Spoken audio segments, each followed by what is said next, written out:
قد افلح المؤمنون الذين هم في صلاتهم خاشعون والذين هم عن اللغو معرضون والذين هم للزكاة فاعلون والذين هم لفروجهم حافظون إلا على أزواجهم أو ما ملكت أيمانهم فإنهم غير ملومين فمن ابتغى وراء ذلك فأولئك هم العادون والذين هم لأماناتهم وعهدهم راعون والذين هم على صلواتهم يحافظون أولئك هم الوارثون الذين يرثون الفردوس هم فيها خالدون۔ یقیناً فلاح پائی ہے ایمان لانے والوں نے جو اپنی نماز میں خشوع کا طریقہ اختیار کرتے ہیں، لغویات سے دور رہتے ہیں، زکوٰۃ کے طریقے پہ عامل ہوتے ہیں، اپنی شرمگاہوں کی حفاظت کرتے ہیں سوائے اپنی بیویوں کے اور ان عورتوں کے جو ان کی ملک یمین میں ہوں کہ ان پر محفوظ نہ رکھنے میں وہ قابل ملامت نہیں ہے، البتہ جو اس کے علاوہ کچھ اور چاہیں وہی زیادتی کرنے والے ہیں، اپنی امانتوں اور اپنے عہد و پیمان کا پاس رکھتے ہیں اور اپنی نمازوں کی محافظت کرتے ہیں، یہی لوگ وہ وارث ہیں جو میراث میں فردوس پائیں گے اور اس میں ہمیشہ رہیں گے۔ سورۃ المؤمنون کی 11 آیات آپ کے سامنے پڑھی گئی ہیں اور ان کا ترجمہ۔ آج ہم اس سورت کی ابتدائی آیات پر بات کریں گے اور ہمارا آج کا موضوع ہوگا نماز میں خشوع کیسے پیدا کیا جائے۔ عموماً لوگ شکایت کرتے ہیں یا پریشان ہوتے ہیں کہ ہم نماز تو پڑھ لیتے ہیں لیکن ہماری نمازوں میں خشوع نہیں آتا، یا نماز پڑھ کر سکون نہیں ملتا، یا نماز پڑھتے ہوئے دلوں میں بہت وسوسے آتے ہیں۔ تو آئیے دیکھتے ہیں کہ ان آیات کی روح سے ہم اپنی نمازوں کو کیسے بہتر بنا سکتے ہیں اور نماز میں خشوع پیدا کرنے کا طریقہ کیا ہو سکتا ہے۔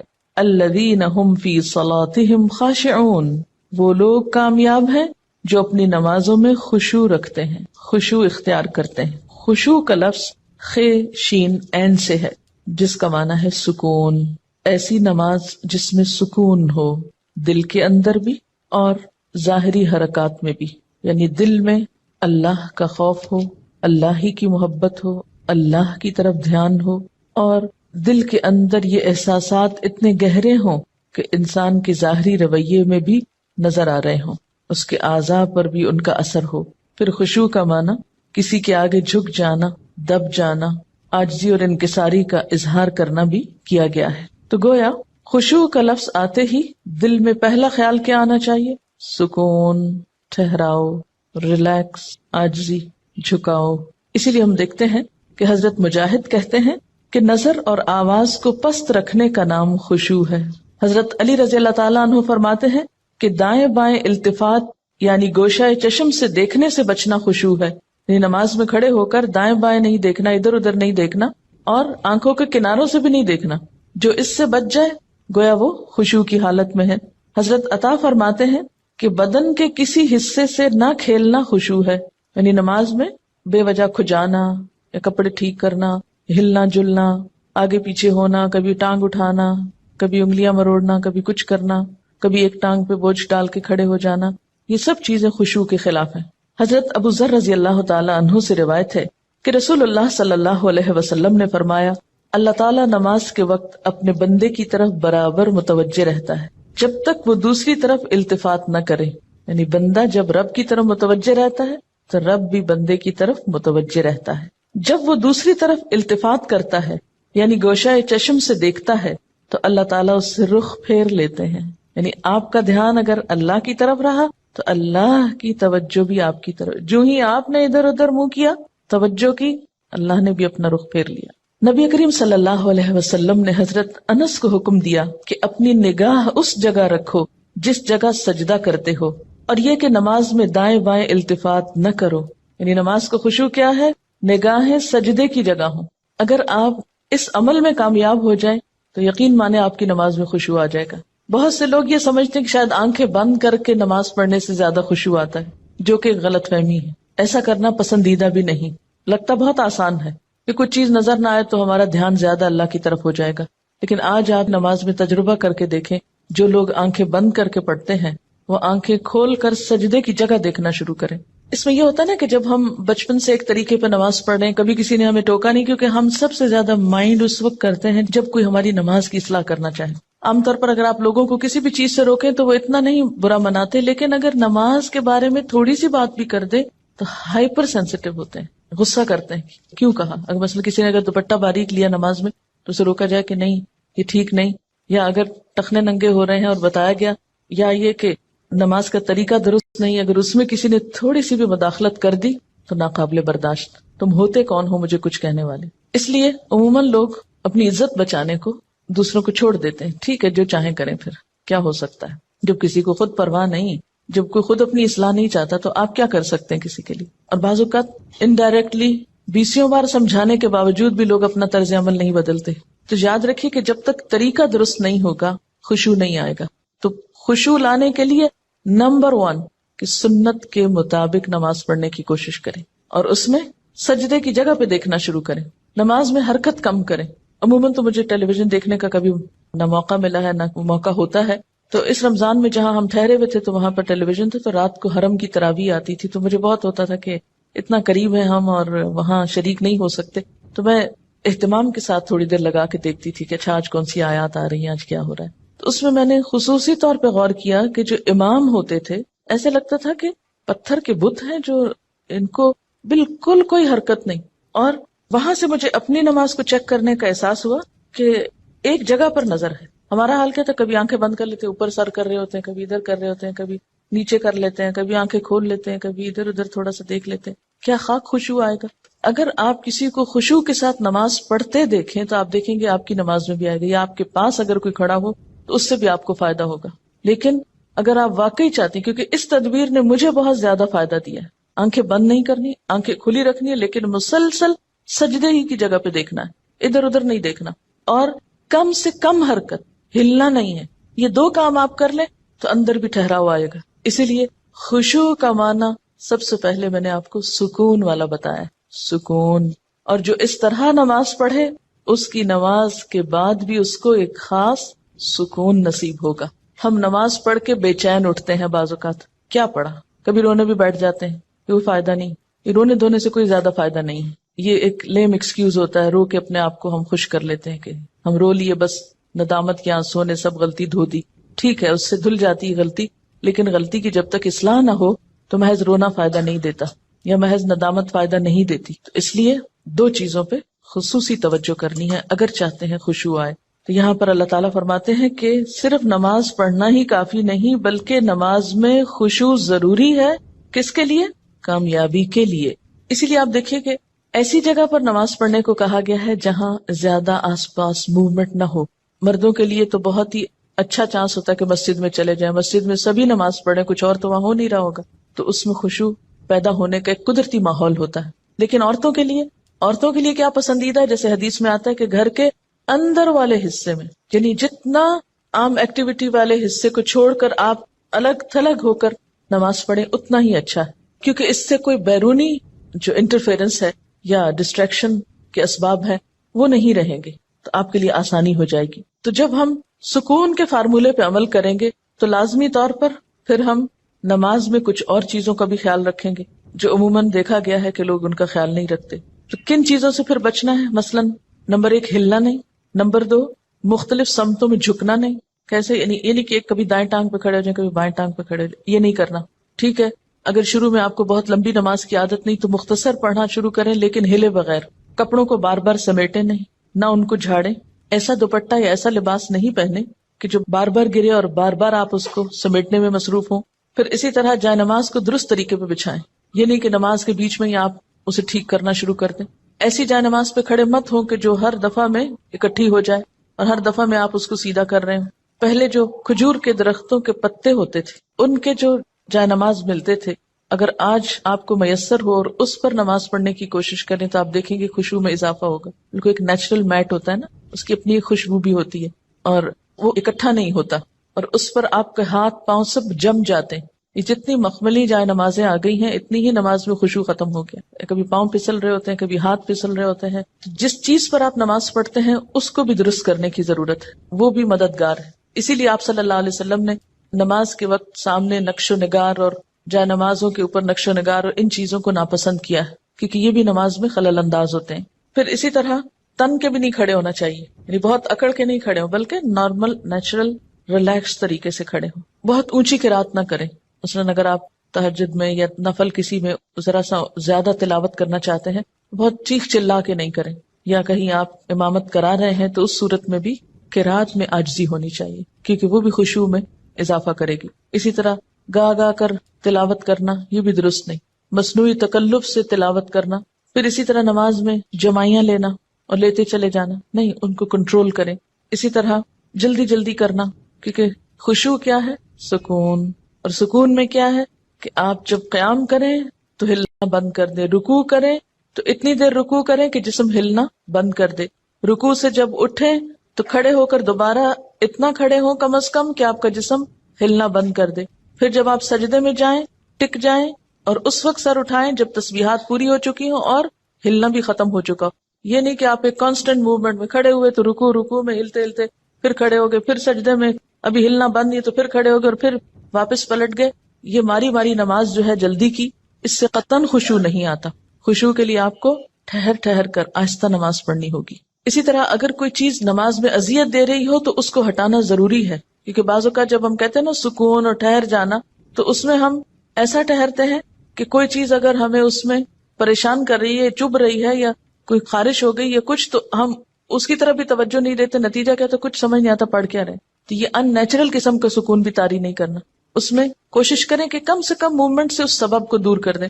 مثلا اگر کہیں خارش ہوئی ہے تو ایک ہاتھ سے بس اس جگہ ہلکا سا دبا کے خارش کر دیں، یہ نہیں کہ ہلا ہلا کے خارش شروع کر دیں، یا کہ بالوں کو سمیٹنا شروع کر دیں، یا بالوں سے کھیلنا یا کپڑوں سے، یا بعض لوگ جیسے مرد حضرات حرم میں نماز پڑھ ہوتے تھے نا، تو وہ مختلف لوگوں کو دیکھ کے آپ اندازہ کر سکتے ہیں کہ کون کس طرح پڑھ رہا ہے نا، اور اس سے اپنے آپ کو کمپیئر کرتے ہیں کہ جب میں ایسی حرکت کروں تو میں بھی تو یہی لگتی ہوں گی۔ بعض لوگ داڑھی سے کھیل رہے ہوتے ہیں، بعض اوقات بال ٹھیک کر رہے ہوتے ہیں، بعض لوگ کپڑا ہی ٹھیک کرتے چلے جاتے ہیں، تو یہ ساری چیزیں جو ہیں ہل جل کی، یہ نماز کی خشوع میں اثر انداز ہوتی ہیں۔ پھر ایک اور مرحلہ ہے اور وہ ہے اندر کے خیالات اور سوچوں کا۔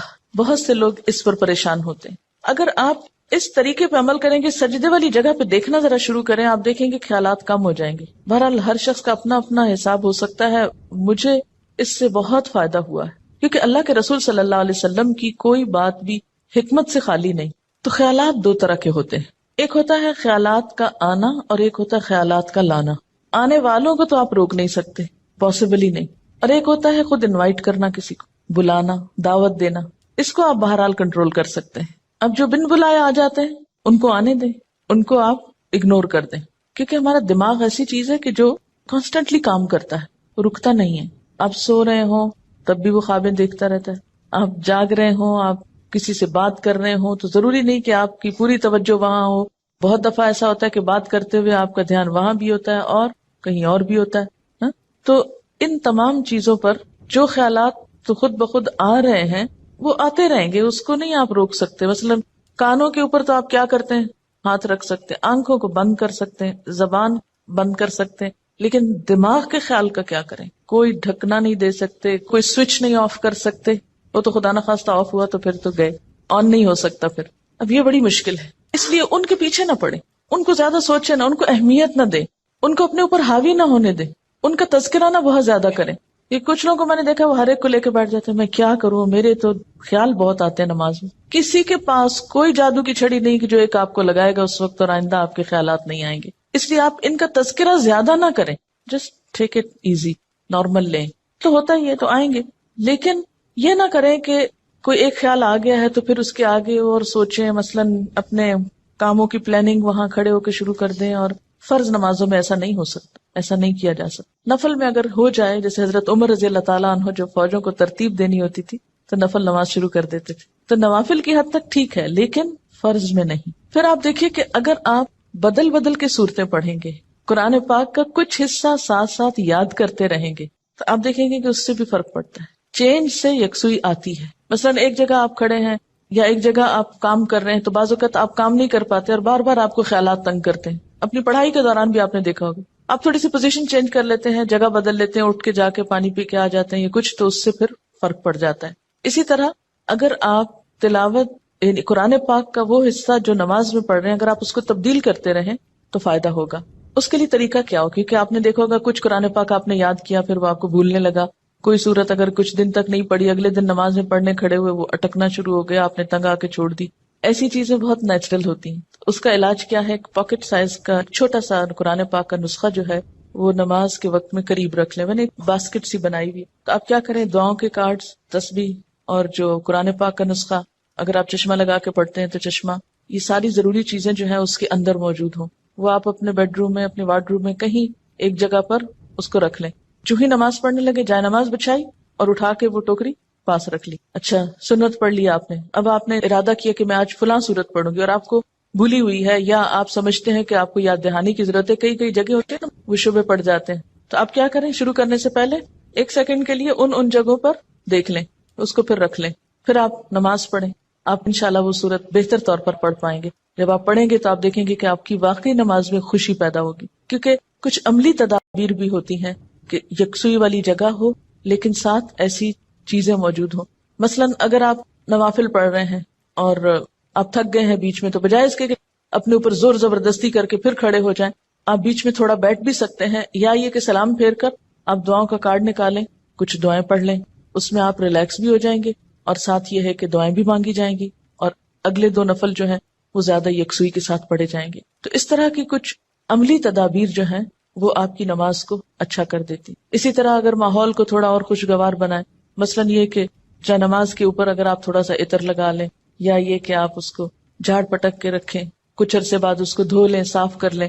تو یہ جو پاکیزگی اور صفائی کے جو مرحلے ہیں نماز کے ساتھ، لباس کے علاوہ، جسم کے علاوہ جگہ کی صفائی، اس سے بھی نماز میں خشوع آتا ہے. کیونکہ اگر آپ ایسی جگہ پہ نماز پڑھیں جو اسمیلی ہے، یا جہاں گھٹن ہے، یا جہاں کوئی آکسیجن نہیں ہے، تو اس سے بھی کیا ہوگا کہ آپ کو ایک دم جمائیاں آنے لگیں گی، آپ کو نیند آنے لگے گی، آپ کے اندر ایک بیزاری کی کیفیت ہوگی. تو ہمیشہ جب کوئی مسئلہ پیش آئے تو صرف رونا دھونا نہ کیا کریں. ہم رونا دھونا کر کے، واویلا کر کے یہ سمجھتے ہیں کہ مسئلہ حل ہو جائے گا، جو کہ ہو سکتا ہی نہیں. واویلا کرنا کسی مسئلے کا حل نہیں، اس کو تو اپنی زندگی سے نکال دیں، جو میں نے دیکھا کہ خواتین میں زیادہ ہی ہے، اور اس سے ہم مار کھاتے ہیں.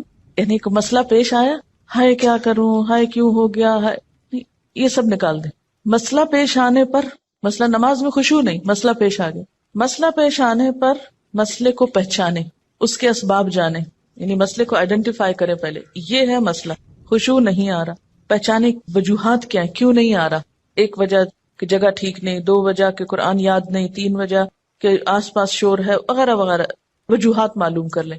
اور ایک ان سب وجوہات سے بڑی وجہ کہ نماز پڑھنے کا ٹھیک طریقہ ہی نہیں آتا، الفاظ کی ادائیگی درست نہیں نماز کی، تو وہ ہر وقت ایک گلٹ ہے اندر، پتہ نہیں ٹھیک پڑھ رہی ہوں کہ نہیں، پتہ نہیں ٹھیک پڑھ رہی ہوں کہ نہیں. یہ جب تک یہ گلٹ رہے گی نماز میں خوشی نہیں آئے گی. اس گلٹ کو دور کریں. اگر آپ کو مثلاً اتحیات پڑھنا نہیں آتا، دروشی پڑھنا نہیں آتا، سیکھ لیں کسی سے، بالکل شرم محسوس نہیں کریں، جتنا جلدی ہو سیکھ لیں. کیونکہ اگر درست علم ہوگا تو آپ دیکھیں گے کہ اس سے بھی آپ کو سکون آ جائے گا.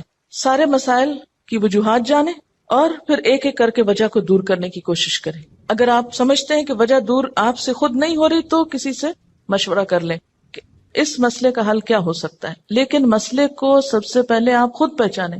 کبھی یہ نہ کہا کریں بار بار مجھے نہیں پتا کہ یہ کیوں ہے. نہیں، کیوں نہیں پتا، پتا ہونا چاہیے. اللہ نے آپ کو عقل دی، سمجھ دی، جاننے کی کوشش کریں. اور پھر اس کے بعد یہ ہے کہ اس کا حل کریں. اور اس معاملے میں بے صبری نہ کریں. بہت سے مسائل کے حل میں وقت لگتا ہے، اس وقت کو اویل کریں اور صبر کے ساتھ آہستہ آہستہ آپ دیکھیں گے کہ انشاءاللہ وہ مسئلہ حل ہوتا جائے گا. اور سب سے بڑی بات یہ کہ پھر اللہ تعالیٰ سے خوب خوب دعا کریں کہ اللہ تعالیٰ تو میری نماز میں خشوع دے دے، مجھے نماز کا شوق دے دے، مجھے نماز کی محبت دے دے، نماز کو میری آنکھوں کی ٹھنڈک بنا دے. اس طرح کی جو بھی دعائیں آپ کے دل میں آئیں، آپ دیکھیے کہ مانگنے کے لیے آپ کے اندر سے بات اٹھنی چاہیے نا. دعا کوئی مصنوعی چیز نہیں ہے کہ کوئی مانگ رہا ہے تو آپ اس کو دیکھ کے آپ بھی شروع کر دیں. اس کی ضرورت آپ کو خود محسوس ہونی چاہیے کہ یہ چاہیے مجھ کو، یہ مانگنا ہے مجھے، اس کے بغیر میرا گزارا نہیں ہو رہا. تو جس طرح دنیا کی چیزوں کے لیے ہم تڑپ تڑپ کے مانگتے ہیں، اسی طرح دین کے لیے بھی، اپنی آخرت کے لیے بھی تڑپ تڑپ کے مانگنا سیکھیں. تو انشاءاللہ آپ دیکھیں گے کہ اللہ تعالیٰ کی رحمت بہت قریب ہے. پھر ایک اور بات یہ کہ جہاں اٹکاؤ ہو وہاں صدقہ کریں. یعنی جو صدقہ ہے ہر رکاوٹ کو دور کرنے کا ذریعہ ہوتا ہے. اس سے آپ دیکھیں گے کہ گرہیں کھلیں گی. اور صدقے کے لیے بھی ضروری نہیں کہ کوئی بہت بڑی اسپیشل چیز آپ تیار کریں، جمعرات کا انتظار کریں اور پھر اس میں کھانا پکائیں اور پھر اس میں مخصوص لوگوں کو بلائیں اور کھلائیں، یا کوئی اور اس طرح کا مصنوعی کام کریں. اس کے لیے کیا ہے، فوری طور پر کسی کے ساتھ کوئی بھلائی کر لیں. اور کوئی نہیں تو جو سامنے سے آ رہا ہے اس کو دیکھ کے مسکرا لیں. اسی طرح آگے بڑھ کے سلام کریں. ان چھوٹی چھوٹی چیزوں میں دوسروں کی مدد جو ہے یہ سب صدقے کے کام ہے. اور ساتھ یہ ہے کہ پھر اللہ کے راستے میں مال خرچ کرنا، اپنی پسندیدہ چیز دوسرے کو دے دینا، اسی طرح کی چھوٹی چھوٹی چیزیں. تو آپ دیکھیں گے کہ وہ اندر کی گرہیں کھلیں گی نا تو باہر کی خود بخود کھلنے لگیں گی اور آپ ریلیکس ہو جائیں گے. اور اس خشوع کے ساتھ نماز جو ہے کامیابی کا ذریعہ ہے. اگرچہ مکمل کامیابی آخرت میں ہوگی، لیکن دنیا میں بھی آپ دیکھیں گے کہ آپ کو ہر مشکل کا حل، جیسے نبی صلی اللہ علیہ وسلم کا طریقہ تھا، کیا تھا کہ جب بھی آپ کو کوئی مشکل معاملہ پیش آتا فوراً نماز پڑھتے. وہ نماز پھر ایک بوجھ نہیں رہے گا. بخاری اور مسلم میں ہے، حضور صلی اللہ علیہ وسلم سے پوچھا گیا کہ سب سے زیادہ محبوب عمل اللہ کے نزدیک کیا ہے؟ آپ نے فرمایا نماز کو وقت پر ادا کرنا. پوچھا گیا پھر؟ فرمایا ماں باپ سے اچھا سلوک کرنا. پوچھا گیا پھر؟ فرمایا اللہ کی راہ میں جہاد کرنا. جہاد کرنا اگرچہ ضروری ہے لیکن وہ بعد میں ہے، پہلے اپنی نمازیں درست کر لیں اور وقت پہ پڑھیں. اور یہ جو وقت پہ پڑھنا ہے نا، اگر اس کی عادت ہو جائے تو آپ دیکھیں گے کہ آپ کے وقت میں برکت ہو جائے گی. ہوتا کیا ہے، نماز کا وقت ہو گیا نا، ہم ٹال رہے ہیں نہ تو جو کام کر رہے ہیں وہ صحیح ہو رہا ہے ٹالنے کی وجہ سے، اور نہ نماز ہماری ٹھیک ہوگی پھر، کیونکہ جو نماز دیر سے پڑھی جائے گی اس میں خشوع ہو ہی نہیں سکتا. اگر آپ فجر کے آخری ٹائم پہ اٹھے ہیں کیسے خشوع آئے گا؟ ٹینشن تو یہی رہے گی کہ سورج نہ نکل آئے یا نکل نہ چکا ہو. کوئی بھی نماز جو تاخیر سے پڑھیں گے، آپ وقت گزار کے پڑھیں گے، وہ خشوع سے خالی ہو جائے گی، خود بخود آٹومیٹیکلی پھیکی ہو جائے گی. اس لیے کوشش کریں، یعنی اگر آپ خشوع لانا چاہتے ہیں تو پہلی کوشش کہاں سے شروع ہو کہ وقت پر اور اول وقت میں. حضرت ابو درداء سے روایت ہے کہ رسول اللہ صلی اللہ علیہ وسلم نے فرمایا سب سے پہلی چیز جو امت سے اٹھ جائے گی یعنی سلب ہو جائے گی وہ خشوع ہے، یہاں تک کہ قوم میں کوئی خاشع نظر نہ آئے گا. بہت سے لوگ نماز پڑھیں گے مگر کوئی خاشع نظر نہ آئے گا.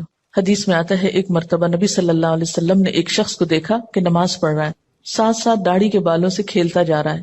اس پر آپ نے فرمایا لو خشع قلبہ خشعت جوارحہ، اگر اس کے دل میں خشوع ہوتا تو اس کے جسم پہ بھی خشوع طاری ہو جاتا. ظاہری خشوع جب آتا ہے جب دل میں خشوع، دل اللہ کے آگے جھکا ہوا. اور اگر دل دنیا کی یادوں میں اور دنیا کے قصوں میں مشغول ہو تو پھر خشوع نہیں آ سکتا. خشوع کا لفظ بولتے ہی آپ کے ذہن میں کیا چیز آتی ہے؟ سکون، عاجزی. ایک لفظ میں ہو تو سکون اور دوسرے میں ساتھ ہی عاجزی بھی. سورۃ الانبیاء میں پیغمبروں کی صفات میں اللہ تعالیٰ فرماتے ہیں وَكَانُوا لَنَا خَاشِعِينَ، یہ سارے پیغمبر ہمارے لیے خشوع کرنے والے تھے. تو اس سے کیا پتہ چلتا ہے کہ خاشع ہونا جو ہے، عاجز ہونا اور اللہ کے سامنے عاجزی اختیار کرنا، یہ پیغمبروں کی صفات میں سے رہا ہے. سورۃ انبیاء کی آیت 90. اور اس میں بھی آپ دیکھیے کہ انہم کانوا یسارعون فی الخیرات ویدعوننا رغبا ورہبا وکانوا لنا خاشعین، کہ وہ بھلائیوں میں بہت جلدی کرتے تھے. یسارعون فی الخیرات اور ویدعوننا رغبا ورہبا، رغبت کے ساتھ اور خوف کے ساتھ ہمیں پکارتے. حالانکہ وہ پیغمبر تھے پھر بھی محض رغبت نہیں تھی، خوف بھی ساتھ تھا. وکانوا لنا خاشعین، اور وہ ہمارے آگے جھکے ہوئے تھے. تو اس سے یہ پتہ چلتا ہے کہ نماز کے اندر خشوع صرف نماز میں ہی جھکنے کا نام نہیں، یا صرف نماز کی حد تک عاجزی اختیار کرنے کا نام نہیں، بلکہ اس کے علاوہ عام روزمرہ زندگی میں بھی یہ اخلاق پیدا ہونا چاہیے، یا عام روزمرہ زندگی میں بھی ہمارے اندر یہ کردار پیدا ہونا چاہیے.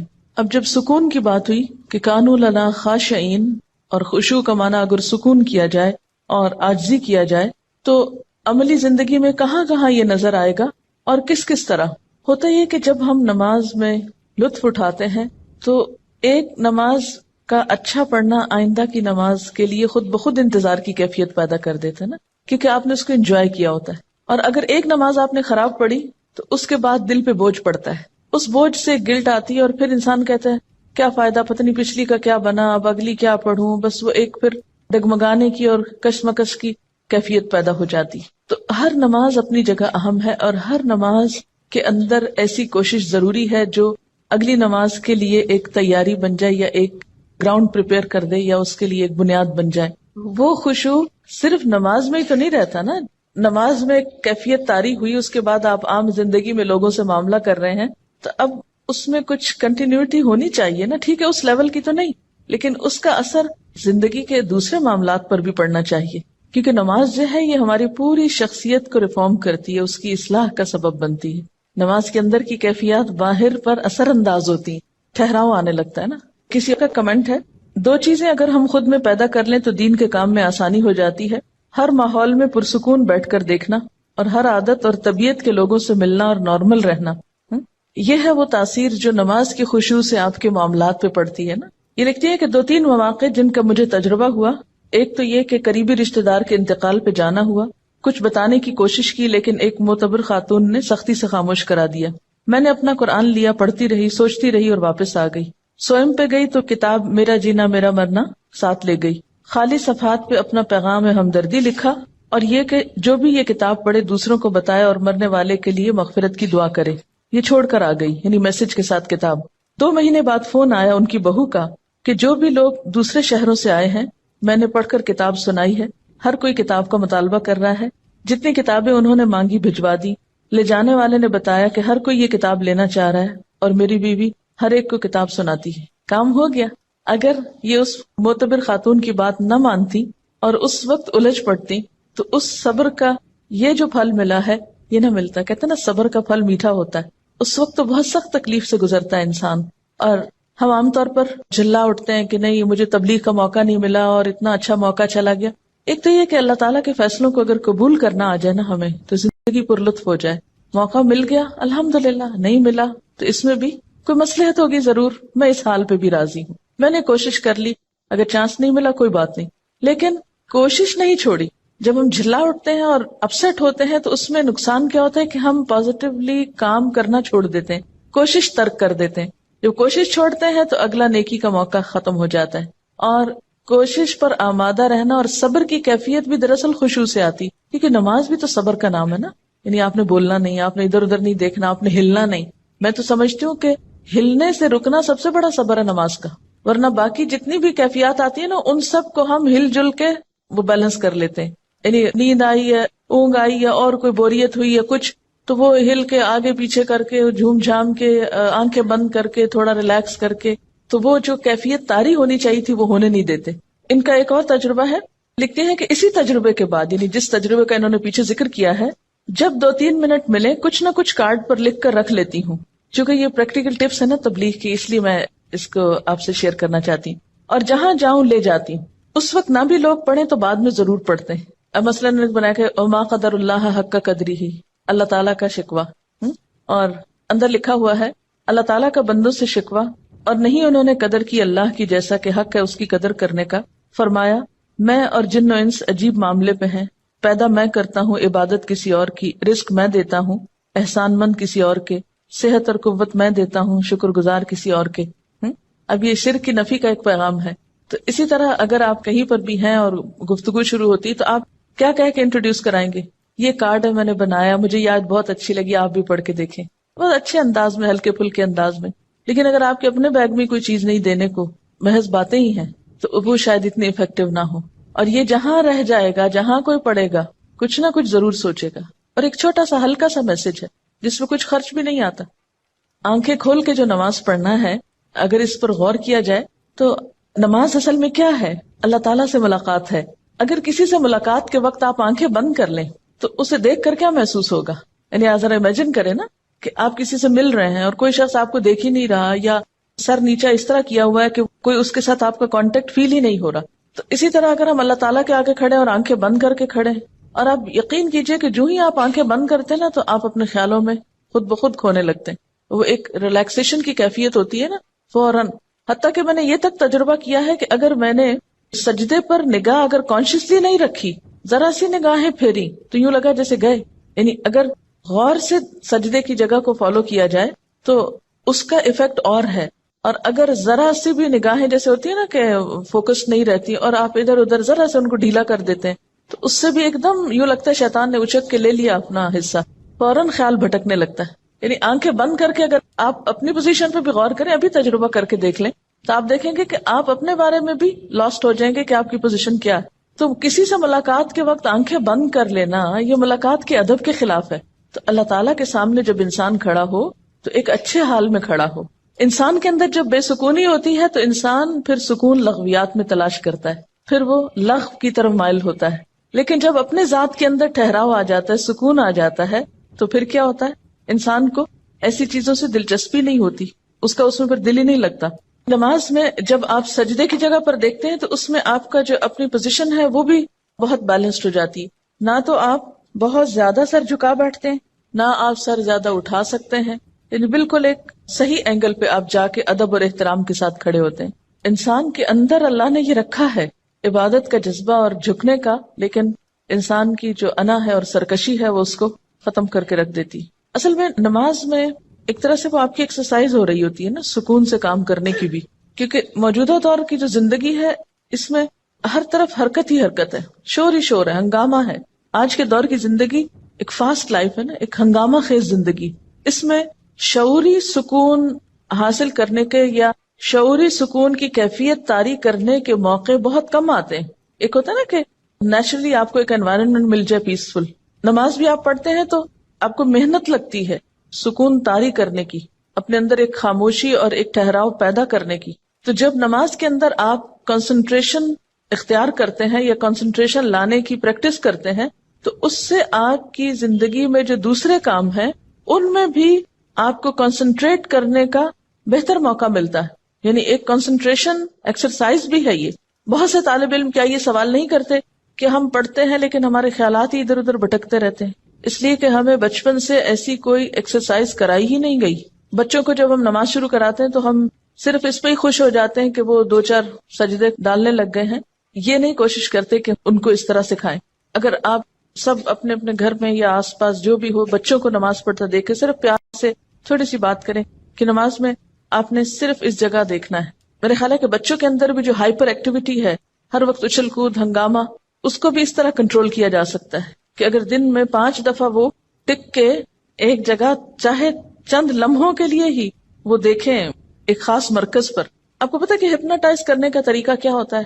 ایک نقطے پہ دکھاتے ہیں نا، ایک نقطے پہ کہتے ہیں کہ دیکھتے جاؤ دیکھتے جاؤ دیکھتے جاؤ. یہ جو ہائپر ایکٹیویٹی یا بے چینی کا جو ہے یہ پورے دنیا اس کا شکار ہو رہی ہے، اور پاکستانی قوم کو بھی اگر آپ دیکھیں اوور آل تو ہم ایون کلاس میں اکثر دیکھتی ہوں تو میں کہتی ہوں نا کہ آپ اسٹل ہو جائیں تھوڑے تاکہ آپ پڑھ سکیں. تو جاپان میں بچوں کے اوپر وہ کہتے تھے کہ ان کی جو ینگ جنریشن ہے وہ بہت امپلسو ہے اور ایک دم یعنی فوراً ریئیکشن کرتی ہے، تو وہ یہ سوچ رہے تھے کہ وہ ان کو کس طریقے سے سیلف کنٹرول کرنا سکھائیں. اور اس میں انہوں نے آف کورس کچھ ریسرچز کر کے کہا تھا کہ اگر یہ صبح میں کوئی ردم والی چیز بآواز بلند پڑھیں اور نیچر کے زیادہ قریب جائیں. اور میں یہ سوچ رہی تھی کہ اللہ سبحانہ تعالیٰ کتنی خوبصورتی سے ایک سیلف کنٹرولنگ کا کتنا خوبصورت ایک اکوپمنٹ دے رہے ہیں، ایک اسٹریٹجی دے رہے ہیں کہ بس یہ اگر کریں، اور تلاوت ہے اور پھر فوکس ہے ایک فوکل پوائنٹ پہ، اور اگر اس طریقے سے بچوں کی تربیت کی جائے تو نو ونڈر کہ انشاءاللہ اگلی جنریشن جو ہے وہ تو کم از کم سکون والی ہے اور جو امپلسو بیہیویئرز ہیں وہ نہ ہو پائیں. خشوع کا اثر ہمارے باہمی قریبی تعلقات پر بھی پڑنا چاہیے. قریبی رشتہ داروں، دوستوں، ملنے جلنے والوں سے معاملہ کرتے وقت ہمارے اندر عاجزی، انکساری، سکون اور خشوع کا مظاہرہ ہونا چاہیے. جب انسان قرآن پڑھنے لگتا ہے یا دین کی طرف آتا ہے تو لازمی طور پر دل میں ایک ہلچل پیدا ہوتی. جیسے پانی کے اندر آپ ایک پتھر پھینکتے ہیں تو اس سے ایک شور اٹھتا ہے، پھر آہستہ آہستہ وہ پتھر نیچے اترتا ہے، تہہ میں جا کے بیٹھتا ہے، پھر وہ جم جاتا ہے وہاں، پھر اس پر کائی آنے لگتی ہے، پھر اگر کوئی اس پہ پاؤں رکھے وہ تو پھسل سکتا ہے لیکن وہ اپنی جگہ سے نہیں ہلتا.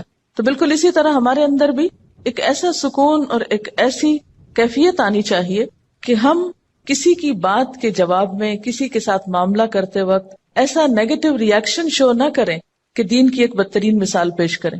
ایمان کے لطف اور حلاوت محسوس ہوتی ہے نا ان آیات کو پڑھ کر. یعنی اس خشوع کا اثر زندگی پر پڑنا چاہیے نا. نماز میں کیا ہوتا ہے؟ دل میں اللہ کی یاد ہے، زبان پہ اللہ کا ذکر ہے اور ایک ٹھہراؤ ہے. تو بالکل اسی طرح نماز کے بعد بھی جب ہم زندگی کے عام معاملات اختیار کرتے ہیں تو اس میں بھی ہمارے دل میں اللہ کی یاد ہونی چاہیے، خاموش لمحات میں اس کا ذکر ہونا چاہیے، اور اس کے علاوہ ہمارے پوری شخصیت کے اوپر ایک ٹھہراؤ نظر آنا چاہیے. یعنی یہ سکون ہمارے چہروں پر، ہماری چال میں، ہمارے معاملات میں، ہماری ہر چیز میں محسوس ہونا چاہیے. تب ہم اسلام کے صحیح نمائندے ہوں گے. پیس یعنی ایک اپنے آپ کو ٹیسٹ کرنے کا مقام بھی ہے یہاں پر. افلاح اور فلاح میں کامیابی دنیا اور آخرت دونوں کی ہے. تو دنیاوی اعتبار سے کامیابی کا مطلب یہ نہیں ہے کہ ہم دنیاوی اعتبار سے کسی بہت بڑے اسٹیٹس کے حامل ہو جائیں. اصل کامیاب انسان وہ ہے کہ جس کے اپنے اندر سکون اور جس کی زندگی میں ایک خاص قسم کا وقار ہے. وہ کہیں پر بھی ہے، من پسند حالات میں ہے یا ناپسندیدہ حالات میں ہے، لیکن وہ ٹھہرا ہوا ہے. طوفان آ رہا ہے، آندھی آ رہی، کچھ آ رہا ہے، وہ ٹھہرا ہوا ہے، وہ پرسکون ہے. اس میں ایک جماؤ ہے. یہ ہے دراصل کامیابی. یعنی آخرت کی کامیابی تو کل پتہ چلے گی، لیکن آج اپنے آپ کو ٹیسٹ کر کے دیکھیں کہ کیا یہ کیفیت پیدا ہو رہی ہے. اس میں پھر آپ دیکھیں گے اس کا اثر آپ کی گفتگو پر بھی پڑے گا، آپ کے معاملات پہ پڑے گا، لین دین پہ پڑے گا، حتیٰ کہ لسننگ کی ہیبٹ جو ہے اس پر بھی پڑے گا کہ ہم سکون سے سنیں گے. ورنہ کیا ہوتا ہے، آدھی بات سنتے ہیں اور آدھی بات سننے سے پہلے ہی جواب بھی شروع کر دیتے ہیں، اور یہاں سے معاملات میں گڑبڑ اور جھگڑے شروع ہو جاتے ہیں، اور سنانے والے کو چپ کرانا پڑتا ہے کہ ایک دفعہ سنو. تو اس سے پتہ چلتا ہے نا کہ ایک شخصیت میں گہرائی پیدا ہوتی، شیلونس ختم ہوتی. جو گہرا برتن ہوتا ہے تو اس میں اگر پانی ہو تو جتنا بھی آپ اس کو ہلائیں چھلکائیں، جتنے بھی اس کو جھٹکے لگائیں، کیا ہوتا ہے، باہر نہیں آتا، وہ اندر ہی اچھل کے اندر ہی بیٹھ جاتا ہے. لیکن جب شیلو برتن ہوتا ہے، کم گہرا ہوتا ہے، تو تھوڑا سا پانی بھی اس کے اندر نہیں ٹک کے رہتا، فوراً باہر چھینٹے آتے ہیں. خشوع کے ساتھ پھر روب بھی آتا ہے. حضرت عیسیٰ علیہ السلام کے بارے میں آتا ہے نا کہ وجیہن فی الدنیا والآخرہ، تو پھر وہ ایک وجیح شخصیت جو ہے وہ جنم لیتی. اب آپ دیکھیں کہ اتنی ساری صفات ہیں، سب سے پہلے خشوع کا ذکر کیوں آیا؟ کیونکہ اگر یہ پیدا ہو گیا تو باقی چیزیں خود بخود پیدا ہوتی جائیں گی. نماز میں اگر وہ خاشع ہیں تو عملی زندگی میں جتنی بھی ٹیمپٹیشنز ہیں، جتنی بھی ڈسٹریکٹ کرنے والی چیزیں ہیں، ان سے وہ بچنے کی صلاحیت ان کے اندر پیدا ہو گئی. اسی لیے اللہ سے بھی اعراض کر رہے ہیں، کیونکہ اگر نماز میں خشوع نہیں تو اللہ سے بچا نہیں جا سکتا. پھر جب لفظ سے بیزاری ہوتی ہے تو کچھ کرنا تو ہے، اس لیے ہم للزکاۃ فاعلون، تزکیہ کے کاموں کی طرف ان کی سرگرمیاں بڑھ جاتی، اچھائی اور بھلائی اور خیر کے کاموں میں سرگرم ہو جاتے ہیں. پھر ان کی خاص ذاتی زندگی میں بھی بہت طہارت اور پاکیزگی ہے، پاک دامنی ہے، حیا ہے، باوجود اس کے کہ معاشرے کے اندر حرام طریقے موجود ہیں سیٹسفیکشن کے، لیکن وہ ان سب سے اجتناب برت